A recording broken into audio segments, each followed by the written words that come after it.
Hello everyone and welcome. In this video I'm going to walk you through.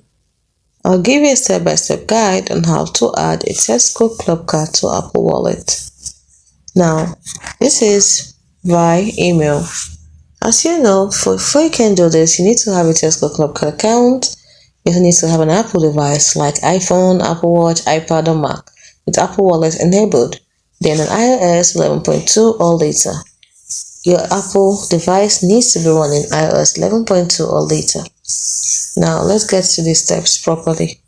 If you're doing this by email, the first thing you need to do is check your email inbox for an email from Tesco with this subject: add your club card to Apple Wallet. Then open the email and tap on add to Apple Wallet button. Then follow the prompts to authenticate and add your Tescoclub card to Apple Wallet. That's it. With these steps, you should be able to add your Tescoclub card to Apple Wallet.